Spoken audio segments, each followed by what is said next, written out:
welcome to another exciting episode of Wild, Weird, and Wonderful. There's always something new and exciting. I'm your host, Maureen Jager-Skinner, and today the weird part is going to be our Wildlife Discovery Center curator, Rob Carmichael's voice, or lack thereof. Yes, it's great to be here, and this really is not my real voice.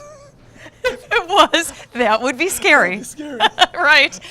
So Rob was so excited preparing this here, and that cat got your tongue saying, maybe Boris the cat over at the Wildlife Discovery Center got your tongue? Or I got a frog in my throat or something. Yeah, we could do a lot of these, Okay. yes. A lot of Wildlife Discovery Center jokes about Rob's missing voice.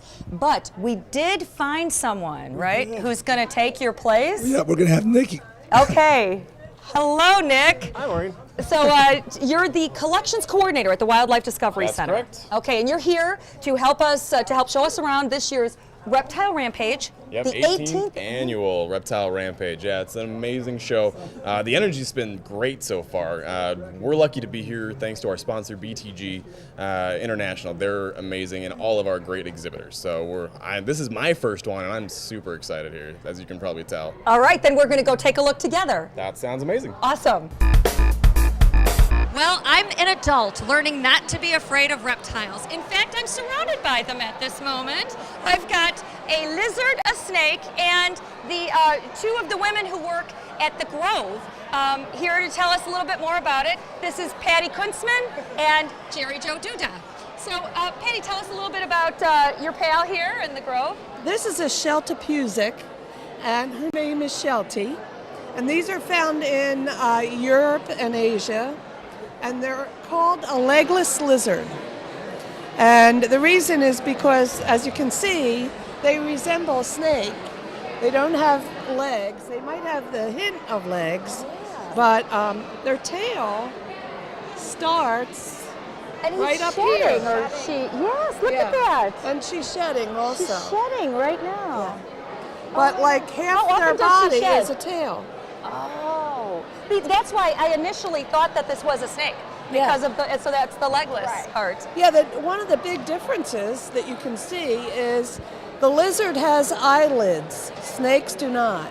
Oh, look at that. And they also have ear holes. You can see the ear holes. Yes. And snakes don't have that either. They have an inner ear, but they can't really hear like you and me. Okay. Oh yeah, look at them both. Look at see, don't be afraid. And you can see a difference too in the head, the shape of the head. And if this guy's shape of his head is more like a lizard, like an iguana, than this guy. Okay. So tell us a little bit more about the Grove and what people can find out more Well, about the there. Grove is located in Glenview, Illinois, on Milwaukee Avenue, and we are a historic landmark and nature center. We now have 144 acres, and we have historic buildings. We have the Kennicott House. It was settled in the 1800s by the Kennicott family. And we have over 25,000 letters and journals from that family. And then you have a whole wildlife section. Right, because Robert Kennicott, who was the second son, he was Illinois' first naturalist.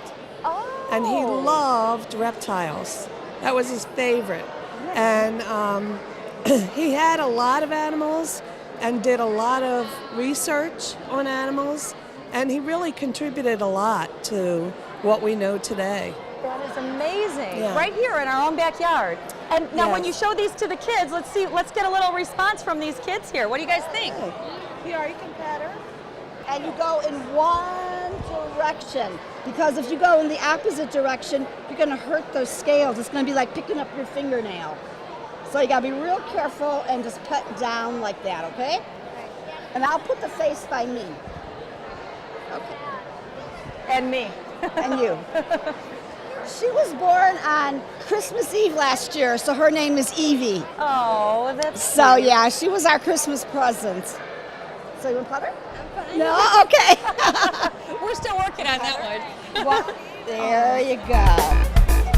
Here we are with some zookeepers. Not your typical zookeepers. These are students of the whole reptile world. It's part of a program at the Wildlife Discovery Center since 1997. So we've got Trip, Aiden or Trip, go by both, Ben, and Kate. Yeah. Okay, so tell us a little bit about who you have here. I have an American alligator named Baby Gator. He's just 3 to 5 years old. He's still a little baby. He's very tell tame. us do you work with him? How does you? Yeah. So every Saturday we do this camp called Zookeeper, and I work with him all the time, take him out of his cage. He's one of the tamest alligators I've ever met. He's so nice. He's an awesome little gator. And how old are you? I'm 11. 11. What a great, and you're a zookeeper already. Yeah. Okay, Ben, tell us about your pal. Well, Christy, he used to be at Elwha, but now I have him at home because at Elwha they didn't have very much room for him. So one of the workers, Lukey, had to take him home, and he was keeping him with other geckos. He was trying to find homes for him. So I asked, and he said I could take him home. So he's your now pet I have now. him. So now he's my pet. He's a very nice gecko. I mean, he jumps a lot. He's pretty hyper, but he doesn't bite people. He doesn't. So overall, He's a very great pet. comfortable with people, and you don't have to do much with him. You just have to mix up his food. It's basically this dry powder and water called Rampage. And you just mix it up, put in his cage. You mist him twice a day, once in the morning, once at night. So He's very easy to take He's care very of. easy You to can take do it care on of. your own, Ben. You don't even need your parents' help. nope. Those are the best kind of pets And for you parents. clean his cage every 3 months as long as you take the poop out when you see it. Hello, I am Alex. I am 14, and these guys I have here are corn snakes. These snakes can be found pretty much anywhere in the U.S., from New Jersey all the way to like southern Texas even. We use them in class a lot for demonstrations. They're very good for public appealing, and they're easy to take care of too. You can keep one in a 20-gallon like that we have here. And they're really overall a good snake to keep and have. They're really fun, they're active, and they're great for kids too. So parents out there, if you guys have a child who wants a snake, I highly recommend a corn snake. Thank you so much, Alex. You're welcome. You're awesome at this. And Kate, who do you have here? This is a Chinese water dragon. Her name is Harriet, and she is she's a bit more difficult to take care of. She requires a lot of space to run around in because they kind of grow into their tanks. They frequently grow out of them, and most of the time they are very vibrant. She's so colorful and pretty. Yeah. I mean, that shade of green it's shocking green. It's so pretty. Yeah, and Iridescent. and she's in shed right now, so she's actually a little darker. So normally she'll get the color of maybe her stomach. Oh my goodness, look at that. And it's almost like she looks like she could glow in the dark. Yeah, she's like a neon bright green. Oh, that is color. so neat. Yeah. Thank you. And what would you guys rate the Zookeeper program on a scale of 1 to 10? 10. Tortoises are another great example of, it's a big, dopey, slow rock. But they're really smart. They can learn their names, they're food motivated. You can find videos on YouTube of people who have taught them to roll over and play dead. And it's a tortoise. Oh my gosh. And they're not special effects videos. They No, really this is do just a little turtle or tortoise that flips over and plays dead and runs and stops and sits. Oh, that's amazing. That's why it's so good that you're here. Because kids have this fear of Yep. these animals. And they're... What's funny is I actually find parents have a fear and kids are usually really excited. So, as being the Herp Society and up in Madison, Wisconsin, down into Illinois, we try and be a point of where parents can, some parents like, my kid loves reptiles, but I don't want a snake in the house. And we'll tell them, well, you bring them to us, and I'll cover them with snakes and give them all the attention they need and really help grow that passion. And you don't exactly have to have one in your house. And almost always, they end up with one in their house. Once the parents get excited and they learn and they end up becoming a family passion, and it's so fun to watch people grow and learn like that. And it's probably a pet that doesn't need, you don't have to walk it like a dog. Oh, exactly. A lot of snakes can eat twice a month. That means they go to the bathroom twice a month. That is the most low maintenance animal you can have. I mean, I have 2 dogs. They take more work than my 200 reptiles and amphibians. there you go for the people who don't have the time for the dog. Think about a snake as a pet. It's a great pet, and they relax. They actually will cuddle and sit with you, and it's just something. Another thing I noticed is that people that you have to learn about this. With a dog or a cat, everybody has dogs and cats. They live in your house. You just get one, and there's so much they just kind of live with you. These, you have to create a special environment that mimics how they live in the wild, and you learn about them and where they come from, and it gives you this cool connection with them and the habitat they come from, and why conserving that habitat is important, and it gives you these kids this connection with the wild. Any connection with a pet, I always feel is good for a child. So this is as good as any other connection. Oh, for sure. There was another study done in Europe where they took kids that were in intensive long-term care, and they gave them the option for companion animals, and they had the choice between a rabbit, a kitten, a puppy, and a snake. 2/3 of the kids chose the snake. We're joined now by Celeste, Jamie, and Lelania with the Notobart Museum. Celeste, tell us a little bit about the Notobart Museum. It's based down in Lincoln Park, right in the center of Chicago, and our emphasis is on all local species, local to the Midwest. So we are the urban gateway to nature and science. So everything that you see here are species that you're going to find in the Chicago region. Mm-hmm. And we're focusing today on frogs and toads. And there's a reason. Stretching the boundaries a little bit because they're not strictly speaking reptiles, but that's all good. And the reason we're doing that is we've just taken on a citizen science project called the Calling Frog Survey. So that's something that people can sign up for, and they go out and they listen for different frog calls. They do a special training first of all, and then they go out and listen for frog calls, and then they enter it into a database, which is then used by scientists so that they can find out where the populations of frogs are around the Chicago region. Oh, that is neat. And tell us a little bit about what you're doing here today. It's the same. We're just here. We're promoting the Citizen Science Project, the Calling Frog Survey, and so we have all of our different frogs and toads, and we also have salamanders that we have at the Nature Museum. So everybody keeps telling us wonderful stories about frogs and toads that are in their window wells and how much they love them. So it's really nice to hear. Oh yes, because again, another animal that people think is creepy, but really it's not. It's not. It's cute. Yeah, they're really cute. They are, and they're good-natured, and really no reason to be afraid of them, right? Yeah. And they don't really toads don't really give you warts. Nope, that's a myth. That's another myth. We disprove that myth here today. Yes, dispel the myth. You mentioned how people will find these in their window wells or in their, anywhere in their driveway after a big rain. What should people do when they find them? I would just let them be because they're kind of sensitive. We have lots of salts and oils in our skin, and it can actually irritate their skin. And so you just kind of want to let them be, do their thing. But if they do get trapped in your window well, get them out and just kind of get them back towards the forest or pond or wherever. Okay. So. And then not as a pet, though? Not as a pet, I wouldn't do, no. Okay. Not recommended, but just help them along so they can find their way home, basically. Yes. Because whenever you see them, they're probably not far from home. Correct. Yeah. They don't get too far away ever, right? No. What's their life expectancy? It depends on what you're looking at. Some of our salamanders will be more like 15 to 18 years. And then some of the frogs, 5 to 10 years-ish. So. Right. So not quite as long as your pet puppy at home. Yeah, no. And you're a volunteer, Lelania. Why do you volunteer? I volunteer because I love these animals. I love frogs and toads, and I love the reptiles as well. So you come and do this for no pay, just for the love. Exactly. And it's very rewarding. It is. Oh, that's great. We're joined now by someone who needs no introduction. Jim Nessie joins us with Bubba. And Bubba looks a little different today. Tell us the story behind that. I'll tell you, Maureen, it's upsetting to me because the state had passed a new law that affects me too, of course, where I have to put a band on Bubba's face. Now, I'm not happy about it because I think it sends a terrible message. The state is worried about copycats, somebody copying me and then something going wrong.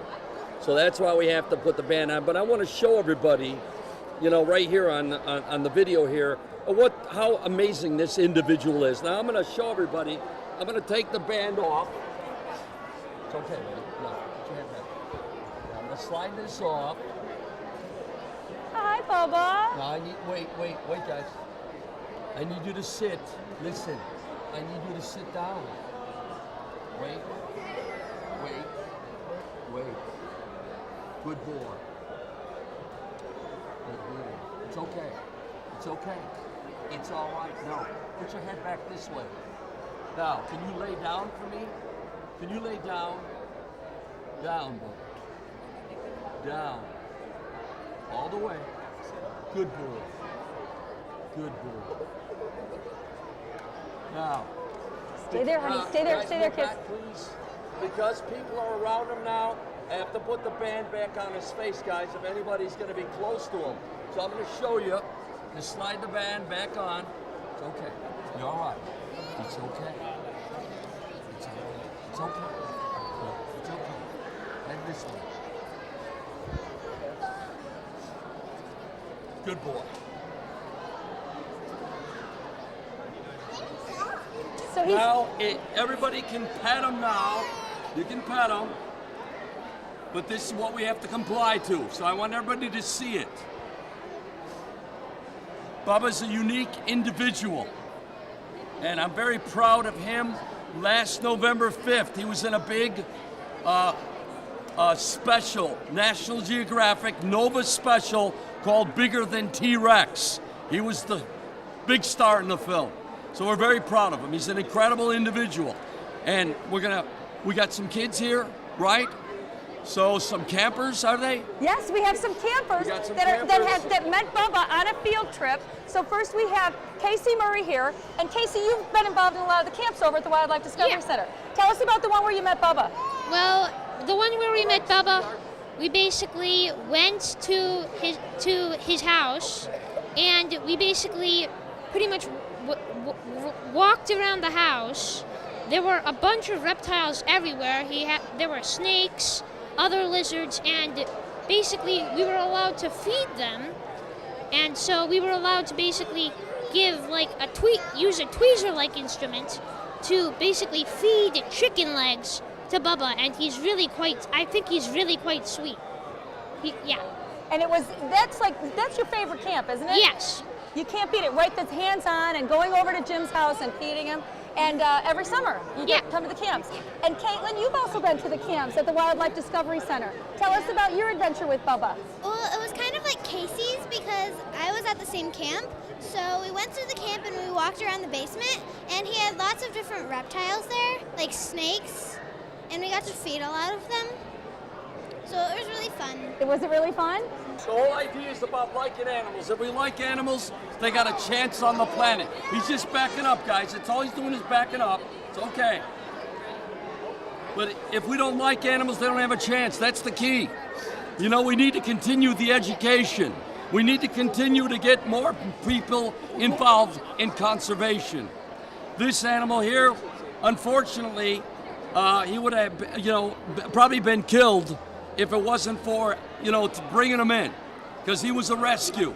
Don't be afraid, guys. He's just stretching, just moving a little bit. You can pet him. What we do is not pet his face, guys, because people always accidentally poke him in the eye. So I want you to respect him. That's very critical.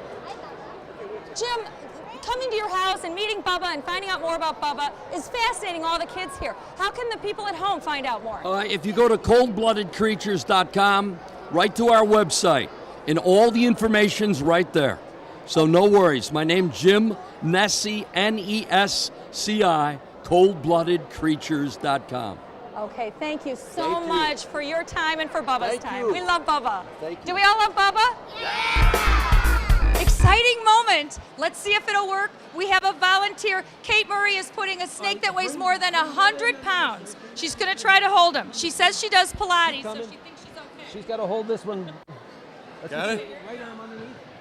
All right. We're going to try this one. Here we go. All right. So we're going to get out of the way of the camera. Burmese python wrapped around her. Kate, how does this feel? It's a little heavy, but it's like a big hug. A very big hug. So, unfortunately, poor little snake wants to go to Dad.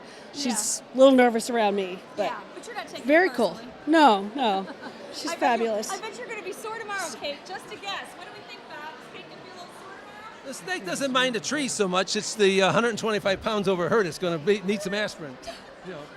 So we are so glad that you came and joined us again. Reptile Rampage every year. Every year, right here in March in Lake Forest. And in between, stop by the Wildlife Discovery Center, Absolutely, right Okay. over in Middle Fork, Savannah. That's where we're at. And we've got a website and a Facebook page, so Yep, you're easy everything to can be find. found right on the city. Okay, thank you so much, Nick. Thanks, Maureen. And thanks for joining us today. We will see you again next time for Wild, Weird, and Wonderful.